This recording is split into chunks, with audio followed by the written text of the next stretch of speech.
teman-teman penonton Opsi Media TV. Kali ini gue Eno Mejo udah bareng Konspirasi yang baru aja merilis single dan video klip. Sebetulnya udah dirilis sebulan lalu ya, tapi baru di launching hari ini biar teman-teman mengetahui. Oh ya, dirilis sejak 30 September dan hari ini party-party untuk merayakan perilisan itu.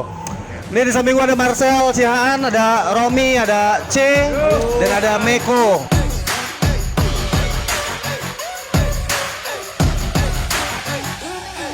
Ya, silakan diwakili abang-abang, diceritakan. Ini proses kreatifnya.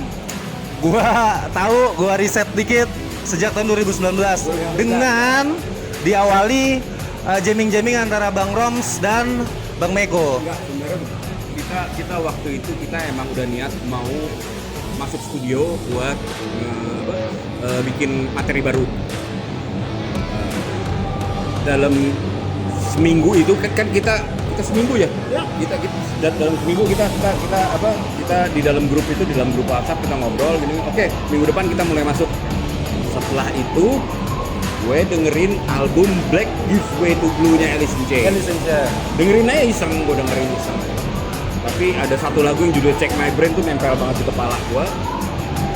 Nah, pada saat hari H kita mau masuk studio, di dalam mobil, dalam perjalanan, di otak gue tuh langsung kebayang riffnya lagu Doktrinasi.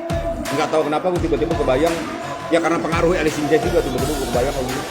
Begitu sampai studio gue bilang, Sel, Mac, gua ada riff kayak gini, yuk kita bikin. Tercipta lah tuh hari Langsung, itu juga. hari itu juga bikin, satu C, bikin notasi vokal, sesimpel itu. Tapi menarik juga sih lo begitu dia terinspirasi Alice in Chains.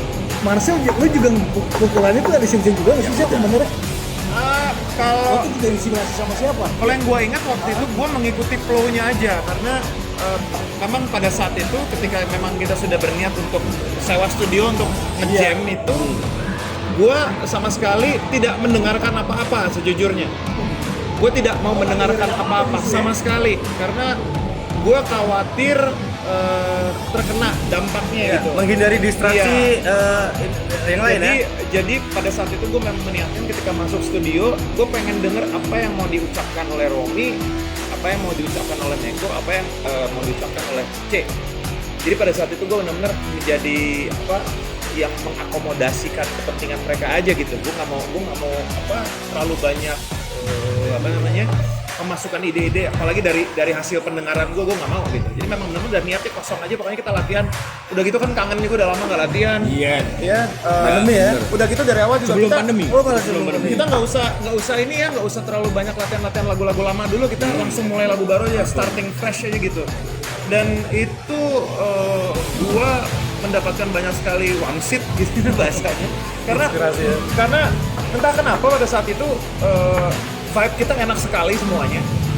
Kita berhasil bikin lagu banyak kok gitu, bener itu. Dan dalam waktu yang sesingkat itu, kalau nggak salah sempat ada latihan juga sebelumnya, tapi udah agak lama. Ya lalu kemudian lagu-lagu lama itu kita buka lagi, kita sortir lagi, lalu kita mainkan lagi, kita aransemen, dan itu jadi aransemen itu hampir sempurna gitu. Jadi berapa lagu gitu, 3-4 lagu jadi hampir sempurna, dan sisa-sisanya ada beberapa yang Alat 5 ya. Iya, makanya jadi kita juga waktu itu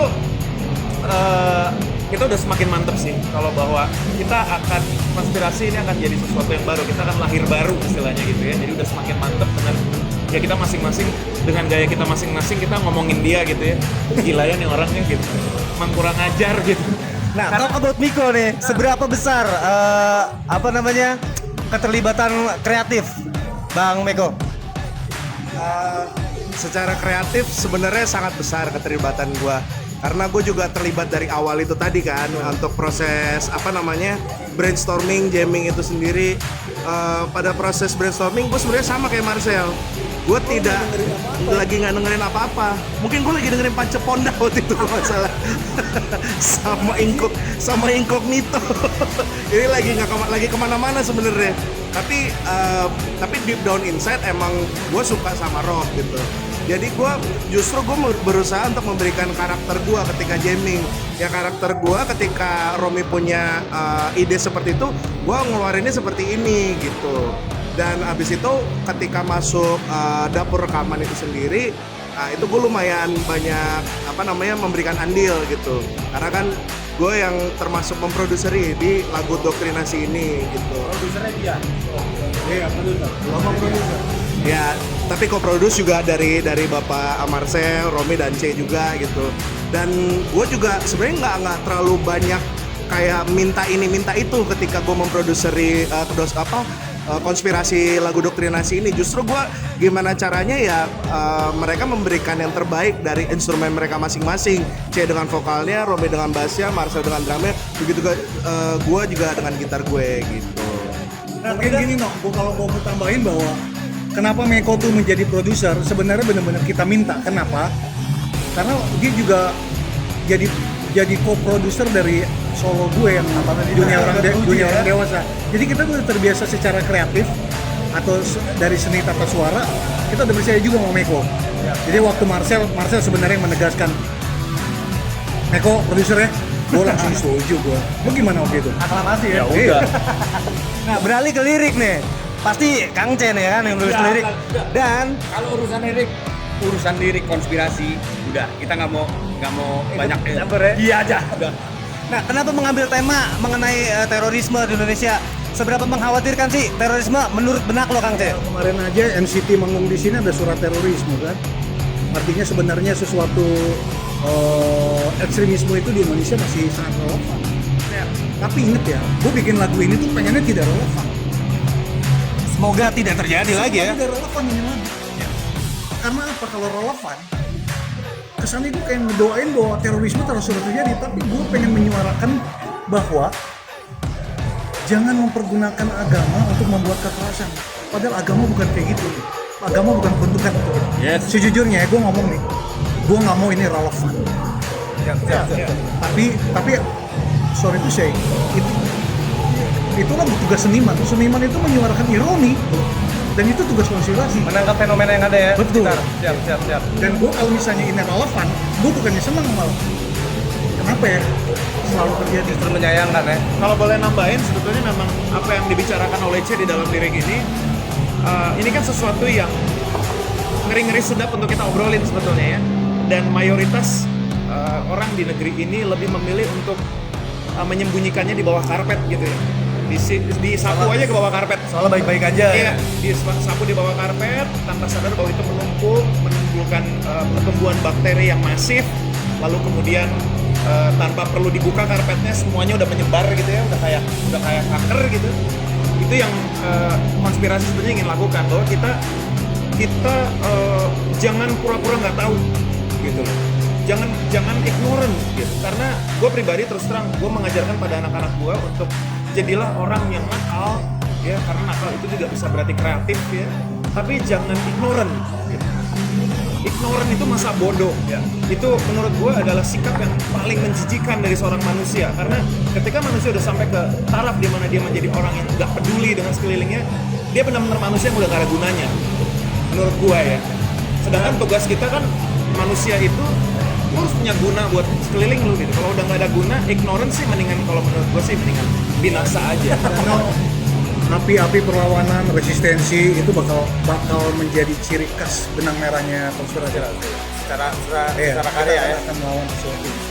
Nah, kemudian yang menarik adalah kenapa memilih Adi Tantomo untuk menggarap visual dari lagu ini? Kenapa? Adi itu menurut gue secara pribadi gue suka dengan Adi ya, karakter dia, cara dia bekerja, cara dia dengan kerendahan hatinya ya, dengan pengetahuan yang dia tidak terlihat seperti orang yang pengetahuannya banyak, tapi dia pengetahuannya banyak sekali, dan menurut gue enak buat diajak ngobrol gitu ya. Walaupun dalam kondisi yang singkat, mungkin C lebih sering ngobrol sama dia, tapi gue dalam waktu singkat pun gue sudah bisa menangkap gitu ya. Dan gue melihat karya-karya dia di Cukumane waktu itu, Syair Manunggal yang lagunya juga gue remix waktu itu. Salah satunya ya terinspirasi karena lihat video klipnya. Sebetulnya video klipnya bagus banget. Gue kepikir terus sebenarnya gue pengen bikin remixnya seperti apa, dan bagus banget gitu ya, adeganannya, cara dia ngambil angle dan segala macam, gue sesuatu. Lalu kemudian Artificial Sun dan yang Adi mengeluarkan single dan dia bikin semua klipnya. Menurut gua, wow gila sih gitu ya, keren. Dan gitu juga, gua tuh senang dengan band-band side stripnya yang sudah memikirkan produksi. Produksi itu harus bagus. Proper ya. Iya, itu gue suka karena produksi itu ada seninya sekarang. Jadi lo nggak perlu malu untuk menggunakan semua perangkat aplikasi atau artificial intelligence apapun untuk membuat rekaman lo bagus. Karena itu memang harusnya begitu, fitrahnya begitu. Jadi nggak usah malu ya. Selama lo tidak bermain Tuhan gitu ya, membuat seekor monyet jadi bisa punya album misalnya gitu, udah di luar kendali. Tapi ketika lo membuat sesuatu karya lo menjadi lebih bagus untuk ditonton untuk anak cucu lo ke depan, untuk legacy. Jadi legacy. Buat gua Adi memikirkan itu, karakternya begitu ya. Dia pengen jejak digitalnya bagus. Gitu. Nah, jadi ketika gua langsung sempat kasih dia, kalau Adi gimana sih, mau nggak kira-kira dia? Karena Adi tuh terkenal sangat humble, nggak menyusahkan orang lain gitu. Karena gua kan memikirkan kita nggak mau hubungan kita dengan Adi secara pribadi jadi sesuatu yang nggak enak karena hal teknis gitu. Tadi ada statement Marcel yang menarik. Marcel tadi bilang waktu syuting video klip tuh menariknya adalah kita kayak lagi nggak kerja. Iya. Gara-gara yang nge-direct juga teman kita gitu. Itu menarik sih. Mungkin itu yang bikin kita lentur ya. Karena selain Adi teman kita juga, dia juga musisi dan dia satu genre sama kita. Siap. Jadi memang dari circle inner circle ya, teman-teman, dan tahu Dia keluarnya juga enak. tahu proses kreatif sebelumnya, rekam jejaknya memang sudah oke. Nah, tapi mungkin teman-teman bisa dicek video klip lagu Doktrinasi dari Konspirasi ya. Buat yang belum nonton. Itu kan tampilannya visualnya sangat sederhana gitu. Ya. Dengan banyak dominan warna emas, terang-terang gitu. Apakah itu memang visualisasi yang diharapkan untuk mewakili lirik dan musik? Ya. Sebenarnya karena Adi itu adalah penggemar grunge dan kita ngeliat video-video klip tahun 90-an kayak Soundgarden, warna-warna tontonnya warna yang ada di video klip itu adalah ciri-cirinya mereka. Ini mengambil nafas warna, dimensi nuansanya itu era-era 90-an. Kalau lo ngeliat video klipnya grunge era-era 90-an, Adi itu tahu banget. Jadi warna-warna yang kalian lihat di Doktrinasi itulah warna-warna grunge era-era 90-an. Ya. Gue sepakat dengan itu. Pertanyaan terakhir. Next apa nih yang terdekat? Mau rilis EP kah atau album sekalian? Dan bagaimana Meko membumbui warna musik kalian nih dengan masuknya beliau nih? Siapa yang mau mewakili silakan? Apa ya? Terakhir sih ada lagu baru yang kita bikin sih. Ngomong dong, lu yang produce gimana? Terus terang kalau gue pribadi lagi belum mau mikir dulu, walaupun pasti dalam 2 hari 3 hari ke depan pasti gue akan mikir, tapi untuk hari ini gue sedang menikmati Meko yang benar-benar sudah seutuh-utuhnya bersama kita gitu ya.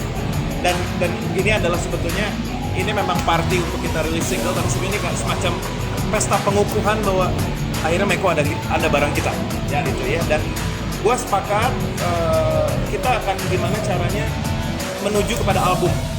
Amin. Menuju kepada album, dan kita juga benar-benar fokus untuk bagaimana memonetize ini secara digital dengan baik ya. Jadi nggak cuma fisik, walaupun fisik pastinya kita semua sepakat kita akan bikin produk-produk fisik mungkin sampai ke vinyl insya Allah ya. Amin. Tapi digital ini kita pengen benar-benar perluas, kita gunakan semua platform. Kita nggak perlu malu-malu, mungkin siapa tahu kita suatu saat memikirkan untuk punya akun TikTok. Kita nggak pernah tahu ya. Gue udah punya. Iya. Mencoba tetap relevan ya. Relevan. Dan kita sepakat bahwa apapun itu digital social platform itu kan memang alat ya. Kita gunakan mereka semaksimal mungkin untuk bisa membuat kita dikenal banyak orang. Intinya itu. Jadi album sih. Amin. Terakhir banget nih. Gimana nih, Bang Meko? Apa yang lu janjikan untuk ke fans Konspirasi dengan hadirnya lo di sini? Yang pasti more heavier, lebih keren, yang pastinya lagu-lagunya lebih dekat kepada masyarakat juga. Itu yang paling penting. Ya, lebih bisa diterima, walaupun heavy tapi tetap bisa diterima masyarakat Indonesia maupun dunia. Itu. Thank you banget teman-teman konspirasi udah meluangkan waktunya. Stay, coba dicek di seluruh digital platform konspirasi doktrinasi. Thank you semuanya. Thank you.